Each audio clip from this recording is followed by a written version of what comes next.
Hi friends, good afternoon and welcome back to my channel Arpita Shetty's Kannada Vlogs. ಎಲ್ಲರೂ ಹೇಗಿದ್ದೀರಾ? ಎಲ್ಲರೂ ಚೆನ್ನಾಗಿದ್ದೀರಾ ಅಂತ ಅನ್ಕೋತೀನಿ. ನಾನು ಕೂಡ ತುಂಬಾ ಚೆನ್ನಾಗಿದ್ದೀನಿ. ಬನ್ನಿ ಇವತ್ತಿನ ವ್ಲಾಗ್ನ ಶುರು ಮಾಡೋಣ. ಇವತ್ತಿನ ವ್ಲಾಗ್ ಬಂದು ನಾನು ಶಿವರಾತ್ರಿ ಹಬ್ಬದ ದಿನ ಶೂಟ್ ಮಾಡಿಟ್ಟಿರೋದು, ಅದನ್ನು ನಿಮ್ಮ ಹತ್ರ ಶೇರ್ ಮಾಡ್ಕೋತಾ ಇದ್ದೀನಿ. ನಿಮಗೆ ಈ ವ್ಲಾಗ್ ಇಷ್ಟ ಆದರೆ ಪ್ಲೀಸ್ ಲೈಕ್ ಮಾಡೋದನ್ನು ಮರಿಬೇಡಿ, ಓಕೆನಾ? ಹಾಗೆ ಇನ್ನೂ ಯಾರೆಲ್ಲ ನನ್ನ ಚಾನಲ್ನ ಸಬ್ಸ್ಕ್ರೈಬ್ ಮಾಡ್ಕೊಳ್ದೆ ನನ್ನ ವೀಡಿಯೋಸ್ ನೋಡ್ತಾ ಇದ್ದೀರಾ, ಪ್ಲೀಸ್ ಬೇಗ ಹೋಗಿ ಸಬ್ಸ್ಕ್ರೈಬ್ ಮಾಡ್ಕೊಳ್ಳಿ. ಹಾಗೆ ಇನ್ಸ್ಟಾಗ್ರಾಮಲ್ಲಿ ಕೂಡ ನೀವು ನನ್ನನ್ನು ಫಾಲೋ ಮಾಡ್ಬೋದು, ಫಾಲೋ ಮಾಡಿ ಸಪೋರ್ಟ್ ಮಾಡಿ. ಸ್ವಲ್ಪ ಲೇಟಾಗಿ ಪೋಸ್ಟ್ ಮಾಡ್ತಾಯಿದ್ದೀನಿ ಈ ವ್ಲಾಗ್ನ, ಏಕೆಂದರೆ ಟೈಮು ಆಗೋದಿಲ್ಲ, ಎಡಿಟಿಂಗ್ ಎಲ್ಲ ಆಗುತ್ತೆ, ವಾಯ್ಸ್ ಓವರ್ ಕೊಡೋಕ್ಕೆ ಸ್ವಲ್ಪ ಕಷ್ಟ ಆಗುತ್ತೆ, ಅಂದರೆ ಟೈಮ್ ಸಿಗೋದಿಲ್ಲ ನನಗೆ ಕರೆಕ್ಟಾಗಿ. ಹಾಗಾಗಿ ಯಾವಾಗ ಸಾಧ್ಯನೋ ಆವಾಗ ವಾಯ್ಸ್ ಓವರ್ ಕೊಟ್ಟು ನಿಮ್ಮ ಹತ್ರ ವೀಡಿಯೋಸ್ನ ಶೇರ್ ಮಾಡ್ಕೋತಾ ಇದ್ದೀನಿ. ಇವಾಗ ಪಾಪುನ ಹೊರಗಡೆ ಉರುಳಾಕಿದ್ದೆ, ಮ್ಯಾಟ್ ಮೇಲೆ ಒಂದು ಡ್ರೈ ಶೀಟ್ ಹಾಕ್ಬಿಟ್ಟು ಒಂದು ಬಟ್ಟೆ ಹಾಸ್ಬಿಟ್ಟು ಉರುಳಾಕಿದ್ರೆ ನಾವಲ್ಲೇ ಓಡಾಡ್ತಿರ್ತೀವಲ್ವ. ಅಪ್ಪನೂ ಇದ್ದರು ಅವತ್ತು, ನನ್ನ ತಮ್ಮನೂ ಇದ್ದ, ಅಮ್ಮ ನಾನು ಎಲ್ಲ ನೋಡ್ಕೋತಾ ಇರ್ತೀವಿ ಅಂದ್ಬಿಟ್ಟು ಅಲ್ಲೇ ಹಾಕಿದ್ದೀನಿ.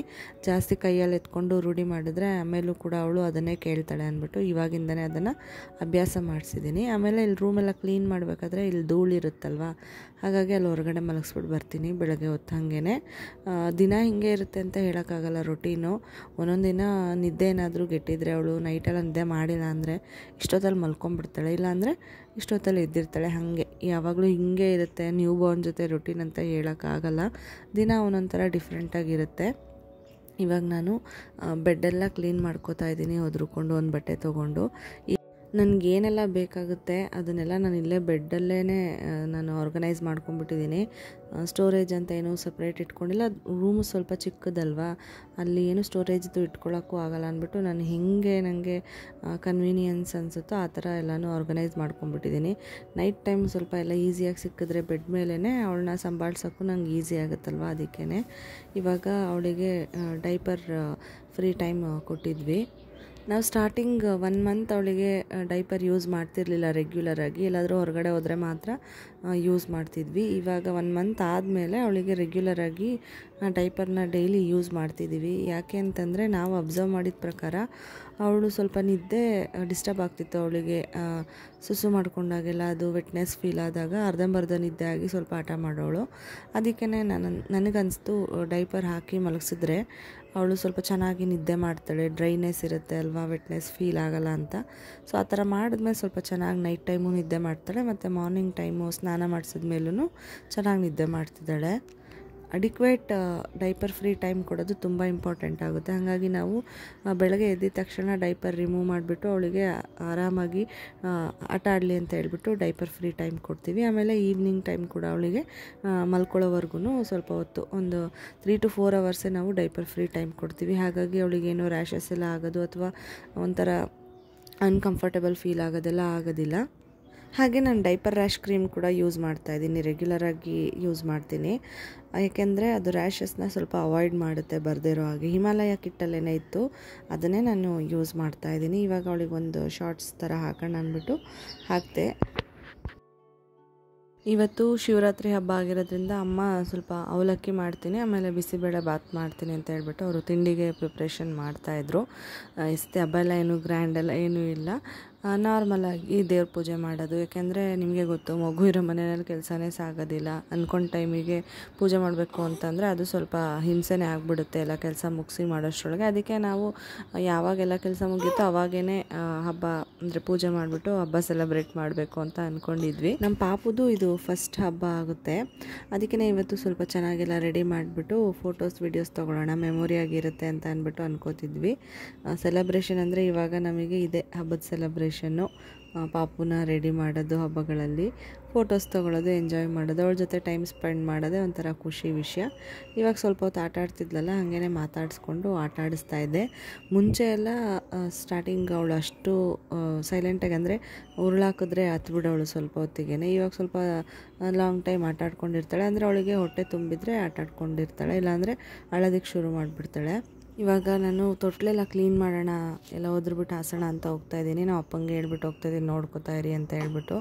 ಆಗಲೇ ಬೆಡ್ಡೆಲ್ಲ ಕ್ಲೀನ್ ಮಾಡಿದ್ದೆ ಅಲ್ವ, ಇವಾಗ ಸ್ವಲ್ಪ ತೊಟ್ಲು ಕ್ಲೀನ್ ಮಾಡಿಬಿಡ್ತೀನಿ. ರೆಗ್ಯುಲರಾಗಿ ಕ್ಲೀನ್ ಮಾಡ್ಕೋಬೇಕು, ಯಾಕೆಂದರೆ ಧೂಳೆಲ್ಲ ಆಗಿರುತ್ತೆ, ಮತ್ತು ಏನಾದರೂ ಲೈಟ್ ಹುಳ ಏನಾದರೂ ಸೇರ್ಕೊಂಡಿದ್ರೂ ಮಗು ಕಚ್ಬಿಡುತ್ತೆ ಅಂದ್ಬಿಟ್ಟು ರೆಗ್ಯುಲರಾಗಿ ತೆಗೆದು ಒದ್ರುಕೊಂಡು ಹಾಸ್ಕೊತೀವಿ. ಹಾಗೆ ತೊಟ್ಲು ಬಗ್ಗೆ ಕೇಳ್ತಿದ್ರಿ. ತೊಟ್ಲು ನಾನು ಅಮೆಝಾನಿಂದ ತರಿಸಿದ್ದು ಆನ್ಲೈನಲ್ಲಿ. ಲಾಸ್ಟ್ ಒಂದು ಯಾವುದೋ ವೀಡಿಯೋದಲ್ಲಿ ನಾನು ಲಿಂಕ್ ಕೂಡ ಶೇರ್ ಮಾಡ್ಕೊಂಡಿದ್ದೀನಿ, ಡಿಸ್ಕ್ರಿಪ್ಷನ್ ಬಾಕ್ಸಲ್ಲಿ ಚೆಕ್ ಮಾಡಿದ್ರೆ ನಿಮಗೆ ಆ ವಿಡಿಯೋದಲ್ಲಿ ಸಿಗುತ್ತೆ. ಇದು ತುಂಬ ಚೆನ್ನಾಗಿದೆ ಅಥವಾ ತುಂಬ ಚೆನ್ನಾಗಿಲ್ಲ ಅನ್ನೋ ಥರ ಏನಿಲ್ಲ. ಓಕೆ, ಪರವಾಗಿಲ್ಲ ಕ್ವಾಲಿಟಿ ವೈಸ್.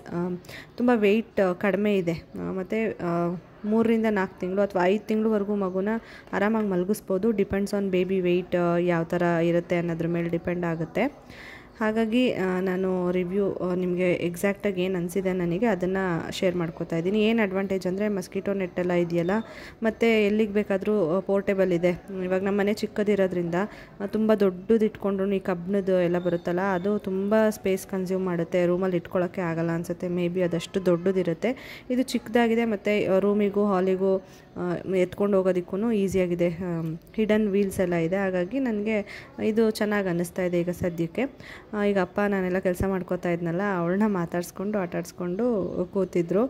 ಇವಾಗ ಹೇಳಿದ್ನಲ್ಲ, ಸ್ವಲ್ಪ ಹೊತ್ತು ಆಟಾಡ್ತಾಳೆ. ಮುಂಚೆ ಎಲ್ಲ ಒಂದು ಸ್ವಲ್ಪ ಹೊತ್ತು ಆಟಾಡ್ತಿರ್ಲಿಲ್ಲ, ಅವಳು ಹತ್ಬಿಡೋಳು. ಇವಾಗ ಒಂದು 5 ಮಿನಿಟ್ಸ್ ಅಷ್ಟು ಸುಮ್ಮನೆ ಇರ್ತಾಳೆ, ಆಮೇಲೆ ಶುರು ಮಾಡ್ತಾಳೆ ಅಳೋದಕ್ಕೆ. ನಾನು ಕೂಡ ಅದಕ್ಕೆ ಸುಮ್ಮನೆ ಕೂತಿದ್ದೆ, ಇನ್ನೂ ಅಳ್ತಿಲ್ವಲ್ಲ ಅವಳು, ಅಳ್ಳಿ ಆಮೇಲೆ ಫೀಡ್ ಮಾಡಿಸೋಣ ಅಂತ ಹೇಳ್ಬಿಟ್ಟು ಸುಮ್ಮನೆ ಕೂತ್ಕೊಂಡು ನೋಡ್ತಾ ಇದ್ದೆ.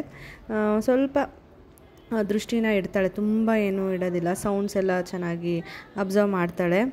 ಈಗ ಅವಳಿಗೆ ಡೈಪರ್ ಫ್ರೀ ಟೈಮ್ ಅಲ್ವಾ, ನಾನು ಆನ್ಲೈನಲ್ಲೇ ಮೀಶೋದಲ್ಲೇ ಡ್ರೈ ಶೀಟ್ಸ್ ತರಿಸಿದ್ದೆ 3. 200 ರುಪೀಸ್ಗೆ 3 ಬರುತ್ತೆ. ಅದು ಪ್ಲಾಸ್ಟಿಕ್ ಮೆಟೀರಿಯಲ್ ಥರ ಇದೆ, ಬಟ್ ಅಷ್ಟೊಂದು ರಫ್ ಆಗಿಲ್ಲ, ಸಾಫ್ಟಾಗಿ ಚೆನ್ನಾಗಿದೆ. ಅದು ಇವಳನ್ನ ಈ ಥರ ಮಲಗಿಸೋದಕ್ಕೆಲ್ಲ ಯೂಸ್ ಆಗುತ್ತೆ. ಮೇಲೊಂದು ಬಟ್ಟೆ ಹಾಸ್ಬಿಟ್ಟು ಅದ್ರ ಮೇಲೆ ಉರುಳಾಕಿದ್ರೆ ಆರಾಮಾಗಿ ಮಲ್ಕೊತಾಳೆ, ಸಾಫ್ಟಾಗಿ ಫೀಲ್ ಆಗುತ್ತೆ. ಮತ್ತು ನಮಗೂ ಕೂಡ ಕ್ಲೀನ್ ಮಾಡ್ಕೊಳ್ಳೋಕ್ಕೆಲ್ಲ ಈಸಿ ಆಗುತ್ತೆ. ಅದಕ್ಕೆ ನಾನು ಆ ಥರ ತರಿಸಿದ್ದೀನಿ. ಅದು ಲಾಸ್ಟಲ್ಲಿ ತೋರಿಸ್ತೀನಿ ಹೇಗಿದೆ ಅಂತ ಹೇಳ್ಬಿಟ್ಟು. ಆದರೆ ಕೋಡ್ ಡಿಸ್ಕ್ರಿಪ್ಷನ್ ಬಾಕ್ಸಲ್ಲಿ ಶೇರ್ ಮಾಡಿರ್ತೀನಿ, ನೀವು ತೊಗೋಬೋದು ಬೇಕಾಗಿದ್ದರೆ, ನಿಮಗೆ ಅವಶ್ಯಕತೆ ಇದ್ದರೆ. ಅಂದರೆ ನ್ಯೂ ಬಾರ್ನ್ ಆದರೆ ಫುಲ್ ಲೆಂತ್ ನ್ಯೂ ಬಾರ್ನ್ ಆದರೆ ತುಂಬ ಮಲಗಿಸ್ಬೋದು. ಆಮೇಲೆ ಜಸ್ಟ್ ನಾವು ಡೈಪರ್ ಚೇಂಜಿಂಗ್ ಯೂಸ್ ಮಾಡ್ಬೋದು. ಡೈಪರ್ ಚೇಂಜ್ ಮಾಡುವಾಗ ಆ ಪ್ಲೇಸಲ್ಲಿ ಹಾಕ್ಬಿಟ್ಟು ಯೂಸ್ ಮಾಡ್ಕೋಬೋದು. ಇವಾಗ ಅಮ್ಮ ನೋಡಿ ಅವಲಕ್ಕಿ ನೆನೆಸಿದ್ರು. ಅವಲಕ್ಕಿ ಸ್ವಲ್ಪ ಮಾಡಿಬಿಟ್ಟು ಬಿಸಿಬೇಳೆ ಬಾತ್ ಮಾಡೋದಕ್ಕೆ ಮಾಡ್ತಿದ್ದಾರೆ. ಬಿಸಿಬೇಳೆ ಬಾತ್ ಆಲ್ಮೋಸ್ಟ್ ಇನ್ನೇನು ರೆಡಿ ಆಗ್ತಾಯಿದೆ. ಇದು ಅವಲಕ್ಕಿ ಬಂದು ಪಾಕ ತೆಗೆದುಬಿಟ್ಟು ಮಾಡ್ತಿದ್ದಾರೆ. ಬೆಲ್ಲನ ತುರಿದ್ಬಿಟ್ಟು ಕೂಡ ಮಾಡ್ಬೋದಲ್ವಾ. ಅಮ್ಮ ಡಿಫ್ರೆಂಟಾಗಿ ಪಾಕ ತೆಗೆದ್ಬಿಟ್ಟು ತುಪ್ಪದಲ್ಲಿ ಗೋಡಂಬಿ ದ್ರಾಕ್ಷಿ ಎಲ್ಲ ಹುರಿದು ಒಂಥರ ಸ್ವೀಟ್ ಅನ್ನ ಮಾಡ್ತೀವಲ್ಲ, ಸಿಹಿ ಅನ್ನ ಬೆಲ್ದನ್ನ, ಆ ಥರ ಮಾಡ್ತಿದ್ದಾರೆ. ಇವಾಗ ರೂಮಲ್ಲಿ ಅವಳನ್ನು ಮಲಗಿಸಿದ್ನಲ್ಲ, ಅಪ್ಪ ಅಲ್ಲಿ ನೋಡ್ಕೋತಾ ಇದ್ರು. ಇವಾಗ ತಿಂಡಿ ಎಲ್ಲ ರೆಡಿ ಆಗಿತ್ತು. ನಾನು ಅಪ್ಪ ಮತ್ತು ನನ್ನ ತಮ್ಮ ತಿಂಡಿ ತಿಂತಾಯಿದ್ದೀವಿ. ನಮ್ಮಮ್ಮ ಪಾಪುನ ಎತ್ಕೊಂಡಿದ್ರು, ಅವಳು ಆಟಾಡ್ತಾ ಇದ್ಲು. ಈ ಥರ ಅಮ್ಮ ಎತ್ಕೋಬೇಕು, ನಾನು ತಿಂಡಿ ತಿನ್ನಬೇಕು, ಕೆಲಸಗಳು ಮಾಡ್ಕೋಬೇಕು, ಇಲ್ಲ ನಾನು ನೋಡ್ಕೋಬೇಕು, ಅಮ್ಮ ಕೆಲಸಗಳು ಮಾಡ್ಕೋಬೇಕು, ಆ ರೀತಿ ಆಗುತ್ತೆ. ಪಾಪುಗೆ ಇನ್ನೇನು ಸ್ನಾನ ಮಾಡ್ಸೋದಕ್ಕೆ ಬರ್ತಾರೆ ಅಂದ್ಬಿಟ್ಟು ನಾನು ಎಲ್ಲ ರೆಡಿ ಮಾಡ್ತಾಯಿದ್ದೆ. ಅವಳಿಗೆ ಪೌಡರು, ಕ್ರೀಮು ಏನೇನು ಬೇಕೋ, ಮತ್ತು ಅವಳಿಗೆ ಬಟ್ಟೆ ಮತ್ತು ಅವಳು ಟವಲ್ಲು ಪ್ರತಿಯೊಂದು ನೀಟಾಗಿ ಬೆಡ್ಡೆಲ್ಲ ಕ್ಲೀನ್ ಮಾಡಿರ್ತೀನಲ್ವ, ಎಲ್ಲನೂ ಹೊರಗಡೆ ತೆಗೆದಿಟ್ಕೊಂಡ್ಬಿಡ್ತೀನಿ, ಕಾಜಲಿಂದ ಹಿಡಿದು ಪ್ರತಿಯೊಂದು. ಆವಾಗ ಅವ್ರು ಸ್ನಾನ ಮಾಡಿಸಿ ತಂದು ಕೊಟ್ಟ ತಕ್ಷಣ ನಾನು ಅವಳನ್ನ ರೆಡಿ ಮಾಡೋದಕ್ಕೆ ಸರಿ ಹೋಗುತ್ತೆ, ಲೇಟ್ ಆಗೋದಿಲ್ಲ ಅಂತ ಹೇಳ್ಬಿಟ್ಟು. ಯಾಕೆಂದರೆ ಅಳ್ತಿರ್ತಾಳೆ ಸ್ನಾನ ಮಾಡಿಸ್ಕೊಂಡು ಕರ್ಕೊಬಂದ ತಕ್ಷಣ. ಅದಕ್ಕೆ ಈಗ ಮೊದಲೇ ಎಲ್ಲನೂ ರೆಡಿ ಮಾಡ್ಕೋತಾ ಇದ್ದೀನಿ. ಈಗ ಯಾವ ಬಟ್ಟೆ ಹಾಕಬೇಕು ಅಂತ ಹೇಳ್ಬಿಟ್ಟು ತೆಗಿತಾ ಇದ್ದೀನಿ. ಇವಾಗ ಸಮ್ಮರ್ ಅಲ್ವಾ, ತುಂಬ ಸೆಕೆ ಆಗುತ್ತೆ. ಅದಕ್ಕೆ ನಾನು ಫುಲ್ ಸ್ಲೀವ್ಸ್ ಇರೋದೆಲ್ಲ ಹಾಕಲ್ಲ, ಕಟ್ಟೋದು ಮತ್ತು ಹಾಫ್ ಅಥವಾ ಸ್ಲೀವ್ಲೆಸ್ ಇರುತ್ತಲ್ಲ ಆ ಥರದ್ದೇ ಹಾಕ್ತೀನಿ. ಆಲ್ಮೋಸ್ಟ್ ಸ್ಲೀವ್ಲೆಸ್ ಮತ್ತು ಕಟ್ಟೋದನ್ನೇ ಹಾಕೋದು. ಮತ್ತು ಡೈಪರ್ ಹಾಕಿರ್ತೀವಿ. ಡೈಪರ್ ಹಾಕಿಲ್ಲ ಅಂತಂದರೆ ಡೈಪರ್ ಫ್ರೀ ಟೈಮ್ ಇರುತ್ತೆ, ಇಲ್ಲಾಂದರೆ ಒಂದು ಶಾರ್ಟ್ಸ್ ಹಾಕಿ ಬಿಟ್ಟಿರ್ತೀನಿ, ಆ ಥರ ಮಾಡ್ತೀನಿ. ಇವಾಗ ಅದೇ ಥರದ್ದು ಹುಡುಕ್ತಾ ಇದೆ. ಎಲ್ಲ ಒಂದು ಪೌಚಿಗೆ ಹಾಕಿ ಇಟ್ಕೊಂಡಿದ್ದೀನಿ ಸಪ್ರೇಟು, ಶಾರ್ಟ್ಸೇ ಬೇರೆದು, ಮತ್ತು ಇದು ಕಚ್ಚೆ ಥರ ಕಟ್ತಾರಲ್ಲ ಅದು ಬೇರೆ, ಮತ್ತು ಟಾಪ್ಸೇ ಬೇರೆ, ಮಿಟ್ಟನ್ಸು, ಸಾಕ್ಸು ಅದೇ ಬೇರೆ, ಎಲ್ಲನೂ ಹಾಕಿ ಇಟ್ಕೊಂಡಿದ್ದೀನಿ. ಸದ್ಯಕ್ಕೆ ಅವಳ ಬಟ್ಟೆಗಳೇನು ಅಷ್ಟೊಂದು ಇಲ್ಲ, ಹಾಗಾಗಿ ಇಲ್ಲೇ ನನ್ನ ವಾರ್ಡ್ರೋಬಲ್ಲೇ ಎಲ್ಲನೂ ಸ್ಟೋರ್ ಮಾಡಿ ಇಟ್ಕೊಂಡಿದ್ದೀನಿ. ಆಮೇಲೆ ಸ್ವಲ್ಪ ಜಾಸ್ತಿ ಆಗ್ತಾ ತೊಗೋಬೇಕಾಗುತ್ತೆ ಅವಳಿಗೆ ಸಪ್ರೇಟ್ ವಾರ್ಡ್ರೋಬ್ನ. ಒಂದು 3 ಮಂತ್ಸ್ವರೆಗೂ ಜಾಸ್ತಿ ಏನು ಪರ್ಚೇಸ್ ಮಾಡೋದು ಬೇಡ ಬಟ್ಟೆಗಳು ಅಂದ್ಕೊಂಡು ಇರೋದ್ರಲ್ಲೇ ಹಾಕ್ತಾಯಿದ್ದೀನಿ. ಆಮೇಲೆ ತೊಗೊಳ್ಳೋಣ ಅಂತ ಹೇಳ್ಬಿಟ್ಟು, ಯಾಕೆಂದರೆ ಬೇಗ ಬೆಳವಣಿಗೆ ಆಗುತ್ತಲ್ವ ಮಗು, ಎಲ್ಲ ಸುಮ್ಮನೆ ವೇಸ್ಟ್ ಆಗುತ್ತೆ ಹೊಸದು ತೆಗೆದು ಇಟ್ಕೊಂಡ್ರು ಅಂತ ತೆಗೊಳಕ್ಕೆ ಹೋಗಿಲ್ಲ ನಾನು. ಇವಾಗ ಹಬ್ಬ ಇರೋದ್ರಿಂದ ಅವತ್ತಿಂದಲೂ ನಾವು ಉಂಗುರ ನೀಟಾಗಿ ಹಾಕೋಕ್ಕೆ ಆಗಿಲ್ಲ, ಸುಮ್ಮನೆ 1 ಸೆಕೆಂಡ್ ಹಾಕಿ ತೆಗೆದ್ಬಿಡ್ತಿದ್ವಿ. ಅದಕ್ಕೇ ಇವತ್ತು ಅದಕ್ಕೆ ದಾರ ಸುತ್ತಬಿಟ್ಟು ಕ್ಲೀನಾಗಿ ಹಾಕೋಣ ಅಂತ ಅಂದ್ಬಿಟ್ಟು ಸುತ್ತಿದೆ ದಾರನ. ಇವಾಗ ಪಾಪು ಕೈಗೆ ಹಾಕ್ತಾಯಿದ್ದೀನಿ. ನೀಟಾಗಿ ಆಯಿತು. ಆ್ಯಕ್ಚುಲಿ ಒಂದು ಸುತ್ತದನ್ನ ಕರೆಕ್ಟಾಗಿ ಆಯಿತು, ನೀಟಾಗಿ ಕುತ್ಕೊಂಡಿದೆ. ಮಧ್ಯದ ಬೆರಳಿಗೆ ಹಾಕಿದ್ದೀನಿ ಬಲಗೈಗೆ. ಮತ್ತು ನಮ್ಮ ಅಜ್ಜಿ ತಂದಿದ್ರಲ್ಲ ಕಾಲ್ಗೆಜ್ಜೆ ಮತ್ತು ಸೊಂಟದ್ದು ಚೈನ್ ಎಲ್ಲ, ಅದನ್ನು ಹಾಕೋಣ ಅಂತ. ಹಾಗೆ ಕತ್ತಿಗೂ ಒಂದು ಚೈನ್ ಹಾಕಿ, ಅವತ್ತಿಂದ ಏನೂ ಹಾಕಿಲ್ವಲ್ಲ, ಒಂದಷ್ಟು ಫೋಟೋಸ್ ತೊಗೊಳ್ಳೋಣ ಅಂದ್ಬಿಟ್ಟು ಅವಳನ್ನ ರೆಡಿ ಮಾಡ್ತಾಯಿದ್ದೀನಿ. ಹಾಕೋಷ್ಟರೊಳಗಡೆ ನಿಜವಾಗ್ಲೂ ಸಾಕು ಹೋಗೋಯ್ತು. ಯಾಕೆಂದರೆ ಅವಳಿಗೆ ಕಂಫರ್ಟಬಲ್ ಅನ್ಸಲ್ಲಲ್ವ ಅದೆಲ್ಲ ಹಾಕಿದ್ರೆ. ಜಾಸ್ತಿ ಹೊತ್ತೇನು ಇಟ್ಟಿರಲಿಲ್ಲ, ಜಸ್ಟ್ ಫೋಟೋ ತೊಗೊಳ್ಳೋವರೆಗೂ ಹಾಕಿದ್ದಷ್ಟೇ. ಆಮೇಲೆಲ್ಲ ತೆಗೆದುಬಿಟ್ವಿ. ಇಷ್ಟು ಹಾಕೋಷ್ಟರೊಳಗಡೆ ಅವಳು ಅಳೋದಕ್ಕೆ ಶುರು ಮಾಡಿಬಿಟ್ಲು. ಬಟ್ಟೆ ಹಾಕೋ ಅಷ್ಟೊತ್ತಿಗೆ ಹತ್ಬಿಟ್ಲಲ್ಲ ಅಂದ್ಬಿಟ್ಟು ಸಮಾಧಾನ ಮಾಡ್ತಾಯಿದ್ದೆ ನಾನು. ಜಸ್ಟ್ ಡೈಪರ್ ಹಾಕ್ಬಿಟ್ಟು ಇದೆಲ್ಲ ಹಾಕಿದ್ವಿ. ಹಂಗೇ ಒಂದಷ್ಟು ಫೋಟೋಸ್ ತೆಗೆದಿದ್ದೆ. ಬಟ್ಟೆ ಬಂದು ಒಂದು ಫ್ರಾಕ್ ಇತ್ತು, ಹೊಸದೇ ಫ್ರಾಕು. ಅದನ್ನು ಸುಮ್ಮನೆ ಹಾಕೋಣ, ಒಂದು ಫೋಟೋ ತೆಗೆದು ಮೆಮೊರಿಗೆ ಮಾಡ್ಕೊಳ್ಳೋಣ ಅಂತ ಅಂದ್ಬಿಟ್ಟು ತೆಗೆದೆ. ಅದು ಏನು ಅಷ್ಟು ಕರೆಕ್ಟಾಗಿ ಆಗೋಲ್ಲ, ತುಂಬ ದೊಡ್ಡದಾಗುತ್ತೆ ಆ್ಯಕ್ಚುಲಿ ಅದು. ಆದರೂ ಇರಲಿ ಅಂದ್ಬಿಟ್ಟು ಒಂದು ಸ್ವಲ್ಪ ಹೊತ್ತು ಹಾಕ್ಬಿಟ್ಟು ಒಂದಷ್ಟು ಪಿಕ್ಸ್ ತೊಗೊಂಡೆ. ನೋಡಿ, ಇದನ್ನು ಕೂಡ ನಿಮ್ಮ ಹತ್ರ ಶೇರ್ ಮಾಡ್ಕೋತಾ ಇದ್ದೀನಿ. ಡ್ರೆಸ್ ಬಂದು 1 ವರ್ಷ ಆಗಬೇಕು ಅವಳಿಗೆ, ಇದು ಕರೆಕ್ಟಾಗಿ ಆಗಬೇಕು ಅಂದರೆ. ಬಟ್ ಒಂಥರ ಡಿಫ್ರೆಂಟಾಗಿ ಕಾಣಿಸ್ತಾ ಇದ್ಲು. ಸರಿ, ಅದಾದಮೇಲೆ ನಮ್ಮ ಅಜ್ಜಿ ಬಂದರು. ಹೊರಗಡೆ ಚೆನ್ನಾಗಿ ಸ್ವಲ್ಪ ತಣ್ಣಗಿತ್ತು ಅಂದ್ಬಿಟ್ಟು ತೊಡೆ ಮೇಲೆ ಹಾಕ್ಕೊಂಡು ಹಂಗೆ ಮಲಗಿಸ್ಕೊಂಡಿದ್ರು. ಮಲ್ಕೊಂಬಿಟ್ಟಿದ್ಲು ಅಲ್ಲೇ, ಜೋಳಿಗೆ ಥರ ಮಾಡ್ಕೊಂಡಿದ್ರಲ್ಲ, ಅದಕ್ಕೆ ಮಲ್ಕೊಂಡೇ ಬಿಟ್ಟಿದ್ಲು. ಅಲ್ಲೇ ಒಂದು ಅರ್ಧ ಗಂಟೆ ಅಷ್ಟೊತ್ತು ಮಲಗಿದ್ಲು. ನಾನು ನನ್ನ ಕೆಲಸಗಳೇನಿತ್ತು ಅದನ್ನೆಲ್ಲ ಮಾಡಿಕೊಂಡೆ. ಅಜ್ಜಿ ಪಾಪುಗೆ ಮೂಗು ಎತ್ತೋದಕ್ಕೆ ಹೇಳ್ತಾಯಿದ್ರು. ನೋಡು, ಈ ಥರ ಮೂಗು ಎತ್ತಬೇಕು, ಬೆಳಗಿನ ಜಾವ ಶಿವ ಕೂಗಿದಾಗ ಅಂದರೆ ಅಲ್ಲ ಕೂಗಿದಾಗ ಈ ಥರ ಮೂಗನ್ನ ಇಲ್ಲಿ ಎತ್ತು, ಆವಾಗ ನೀಟಾಗಿ ಸರಿ ಹೋಗುತ್ತೆ, ಇಲ್ಲಾಂದರೆ ಅದು ಚೆನ್ನಾಗಾಗಲ್ಲ ಅಂತ ಹೇಳ್ಕೊಡ್ತಾಯಿದ್ರು ನನಗೆ. ಆ್ಯಕ್ಚುಲಿ ನಾನು ಸ್ವಲ್ಪ ಸುಮ್ಮನೆ ಹಂಗೆ ಮಸಾಜ್ ಮಾಡ್ತೀನಿ, ತುಂಬ ಜೋರಾಗೆಲ್ಲ ಎಳೆಯೋದಕ್ಕೆ ಹೋಗೋದಿಲ್ಲ. ಲೈಟಾಗಿ ಹಂಗೇ ಆಯಿಲ್ ಮಸಾಜ್ ಮಾಡಬೇಕಾದ್ರೆ ಎತ್ತುತ್ತೀನಿ. ಹೇಗಿದ್ರು ಅವಳು ಬೆಳಗಿನ ಜಾವ ಒಂದು ಸರಿ ಎದ್ದೇಳ್ತಾಳಲ್ಲ, ಆವಾಗ ಆ ಥರ ಮಾಡ್ತೀನಿ. ನಾನು ಹೇಗಿದ್ರು ಸ್ನಾನ ಮಾಡಬೇಕಿತ್ತಲ್ಲ, ತಲೆ ಸ್ನಾನ ಮಾಡ್ಕೊಬಂದ್ಬಿಡೋಣ, ಅಜ್ಜಿ ಜೊತೆ ಮಲಗಿದಾಳ ಅಂತ ಹೇಳ್ಬಿಟ್ಟು ಹೋಗಿ ನಾನು ಕೂಡ ತಲೆಗೆ ಸ್ನಾನ ಮಾಡ್ಕೊಂಡು ಬಂದೆ. ಮುಂಚೆ ಥರ ಸ್ವಲ್ಪ ಲೇಟಾಗೆಲ್ಲ ಬರೋದಕ್ಕಾಗೋದಿಲ್ಲ, ಫಾಸ್ಟಾಗಿ ಬೇಗನೆ ಎಲ್ಲ ಕೆಲಸಗಳನ್ನೂ ಮಾಡ್ಕೋಬೇಕಾಗುತ್ತೆ. ಈಗೀಗೆಲ್ಲನೂ ಅಭ್ಯಾಸ ಮಾಡ್ಕೋತಾ ಇದ್ದೀನಿ. ಮುಂಚೆ ಅಂದರೆ ಆರಾಮಾಗಿ ನಮ್ಮದು ಓನ್ ಟೈಮ್ ತೊಗೊಂಡು ರೆಡಿ ಆಗೋದು ಅಥವಾ ಸ್ನಾನಕ್ಕೆ ಟೈಮ್ ಸ್ಪೆಂಡ್ ಮಾಡ್ತಿದ್ವಿ. ಇವಾಗ ಆ ಥರ ಎಲ್ಲ ಆಗೋದಿಲ್ಲ. ಫಾಸ್ಟಾಗಿ ಎಲ್ಲ ಕೆಲಸ ಮಾಡ್ಕೋಬೇಕು. ನಾನು ಸ್ನಾನ ಮಾಡ್ಕೊಂಡು ಬಂದು ಚೆನ್ನಾಗಿ ತಲೆಯೆಲ್ಲ ಒರೆಸಿ ಬಿಸಿಲಲ್ಲೆಲ್ಲ ಒಣಗಿಸಿ ಎಲ್ಲ ಆಯಿತು. ಸ್ವಲ್ಪ ನೀರು ಕುಡಿಯೋಣ ಅಂತ ಬಂದೆ. ಅಮ್ಮಂಗೂ ಯಾಕೋ ಸ್ವಲ್ಪ ಸುಸ್ತಾಗ್ತಿದೆ ಅಂತ ಅಂದ್ಬಿಟ್ಟು ಅವರು ಇವಾಗ ಹೋದರು, ಸ್ವಲ್ಪ ರೆಸ್ಟ್ ಮಾಡ್ತೀನಿ ಅಂತ. ನಾನು ಎಲ್ಲ ರೆಡಿ ಆಗಿಬಿಟ್ಟು ನೀರು ಕುಡಿತಾ ಇದ್ದೆ. ಹೆಂಗೂ ಪಾಪು ಅಜ್ಜಿ ಜೊತೆ ಆರಾಮಾಗಿದ್ಲಲ್ಲ ಅಂದ್ಬಿಟ್ಟು ನಾನು ಆರಾಮಾಗೆ ಟೈಮ್ ಸ್ಪೆಂಡ್ ಮಾಡ್ತಾಯಿದ್ದೀನಿ. ಈಗ ಇರೋವಂಥ ಬಿಸಿಲಿಗೆ ತುಂಬ ಅಂದರೆ ತುಂಬ ಸೆಕೆ ಆಗುತ್ತೆ. ಮತ್ತು ಫ್ರೆಶ್ ಅಪ್ ಆಗಿಲ್ಲ ಅಂದರೆ ಏನೋ ಒಂಥರ ಕಂಫರ್ಟಬಲ್ ಫೀಲ್ ಆಗೋದೇ ಇಲ್ಲ. ದಿನ ಫ್ರೆಶ್ ಅಪ್ ಆಗಬೇಕು, ದಿನ ಬೇಕಾದರೆ 2 ಸರಿ ಫ್ರೆಶ್ ಅಪ್ ಆಗು ಅಂದರೂ ಆಗಬೇಕು ಅಂತ ಅನಿಸುತ್ತೆ. ಬಟ್ ಅಷ್ಟು ಟೈಮ್ ಇರಲ್ಲ ಅಷ್ಟೇ. ಮುಂಚೆ ಥರ ಸ್ನಾನ ಮಾಡ್ಕೊಂಡು ಬಂದರೆ ಏನೋ ಒಂಥರ ಫೀಲಿಂಗ್ ಚೆನ್ನಾಗಿ ಅನಿಸುತ್ತೆ. ನನಗೆ ಹಾಗೆ ಅನಿಸ್ತಾ ಇತ್ತು ಇವಾಗ ಫ್ರೆಶ್ ಅಪ್ ಆಗಿ ಬಂದಮೇಲೆ. ಹೇರ್ ಡೈ ಕೂಡ ಮಾಡ್ಕೊಬೇಕು ಅಂದರೆ ಕಲರಿಂಗ್ ಮಾಡ್ಕೋಬೇಕು, ಅದಕ್ಕೆ ಟೈಮ್ ಇಲ್ಲ. ನೋಡೋಣ ಯಾವಾಗ ಆಗುತ್ತೋ ಅವಾಗ ಮಾಡ್ಕೊಳ್ಳೋಣ, ಇನ್ನೇನೆಲ್ಲೂ ಜಾಸ್ತಿ ಹೊರಗಡೆ ಹೋಗಲ್ವಲ್ಲ ಅಂತ ಸುಮ್ಮನಾದೆ. ನಾನು ಫ್ರೆಶ್ ಅಪ್ ಆಗಿ ಬಂದೆ. ಅಮ್ಮ ಸ್ವಲ್ಪ ಹೊತ್ತು ರೆಸ್ಟ್ ಮಾಡಿಬಿಟ್ಟು ಅವರು ಕೂಡ ಆಮೇಲೆ ಹೋಗಿ ತಲೆ ಸ್ನಾನ ಮಾಡ್ಕೊಂಡು ಬಂದು ದೇವ್ರದ್ದು ಮನೆಯದೆಲ್ಲ ಕ್ಲೀನ್ ಮಾಡಿಕೊಂಡು ಹೂವೆಲ್ಲ ಮುಡಿಸ್ಬಿಟ್ಟು ಈ ಥರ ಪೂಜೆ ಎಲ್ಲ ಮಾಡಿದರು. ಒಂಥರ ಚೆನ್ನಾಗಿ ಅನ್ನಿಸ್ತಿತ್ತು ಹಬ್ಬದ ಫೀಲಿಂಗು. ಸಂಜೆ ಹಚ್ಚೋಣ ಅಂದ್ಕೊಂಡ್ರು, ಇನ್ನೇನು ಫ್ರೆಶ್ ಅಪ್ ಆಗಿ ಬಂದಮೇಲೆ ಒಂದೇ ಸತಿ ಹಚ್ಬಿಡೋಣ ಅಂತ ಹೇಳಿ ಹಚ್ಚಿದ್ರು. ನೋಡಿ, ಹೊರಗಡೆನೂ ರಂಗೋಲಿ ಎಲ್ಲ ಬಿಟ್ಟು ಹೊಸಲೆಲ್ಲ ಒರೆಸಿ ಕ್ಲೀನ್ ಮಾಡಿ. ಮುಂಚೆ ಎಲ್ಲ ನಾನು ಇದನ್ನೆಲ್ಲ ಮಾಡ್ಕೊತಾ ಇದ್ದೆ, ಇವಾಗ ಅಮ್ಮ ಮಾಡ್ತಾಯಿದ್ದಾರೆ. ಹೊರಗಡೆ ಆರಾಮಾಗಿ ಕೂತಿದ್ರು. ಅವರು ಫ್ರೆಶ್ ಅಪ್ ಆದಮೇಲೆ ಅವ್ರಿಗೊಂಥರ ಚೆನ್ನಾಗಿ ಅನಿಸುತ್ತಲ್ವ, ಅದಕ್ಕೇ ಆರಾಮಾಗಿ ಹೊರಗಡೆ ತಣ್ಣಗಾಗುತ್ತೆ ಅಂದ್ಬಿಟ್ಟು ಒಂದು ಸ್ವಲ್ಪ ಹೊತ್ತು ಕೂತಿದ್ರು. ಅಜ್ಜಿನೂ ಇಲ್ಲಿ ಹೊರಗಡೆನೇ ತಣ್ಣಗಾಗುತ್ತೆ ಅಂದ್ಬಿಟ್ಟು ಮಲಗಿದ್ದಾರೆ. ಪಾಪುನೂ ಮಲಗಿದ್ದಾಳೆ. ಸದ್ಯ ಇಲ್ಲಿ ಹೊರಗಡೆ ಜಾಗ ಇರೋದಕ್ಕೆ ನಮಗೆ ಹೊರಗಡೆ ಟೈಮ್ ಸ್ಪೆಂಡ್ ಮಾಡೋಕ್ಕೆ ಚೆನ್ನಾಗಿ ಅನಿಸುತ್ತೆ. ಈ ಸೆಕೆಗೂ ಅದಕ್ಕೂ ಹೊರಗಡೆ ಹೋದರೆ ಒಂಥರ ತಣ್ಣಗೆ ಅನಿಸುತ್ತೆ. ನನ್ನ ತಮ್ಮನೂ ಕೂಡ ಅಲ್ಲೇ ಓಡಾಡ್ತಾ ಇದ್ದ.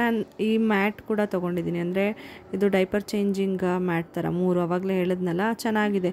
ಬಟ್ ಸ್ವಲ್ಪ ಚಿಕ್ಕ ಸೈಜು, ನ್ಯೂ ಬಾರ್ನ್ಗೆಲ್ಲ ಚೆನ್ನಾಗಿ ಅನಿಸುತ್ತೆ. ಆಮೇಲೆ ಹೋಗ್ತಾ ಹೇಳಿದ್ನಲ್ಲ, ಯೂಸ್ ಮಾಡ್ಕೋಬೋದು. ಕ್ವಾಲಿಟಿ ವೈಸು ಚೆನ್ನಾಗಿದೆ. 200 ರುಪೀಸ್ಗೆ 3 ಏನೋ ಬಂದಿದೆ. ಮೀಶೋದಲ್ಲಿ ತೊಗೊಂಡಿದ್ದು. ನೋಡೋಣ, ಡಿಸ್ಕ್ರಿಪ್ಷನ್ ಬಾಕ್ಸಲ್ಲಿ ಕೋಡ್ ಹಾಕಿರ್ತೀನಿ, ನಿಮಗೆ ಬೇಕಿದ್ದರೆ ಪರ್ಚೇಸ್ ಮಾಡ್ಕೊಳ್ಳಿ.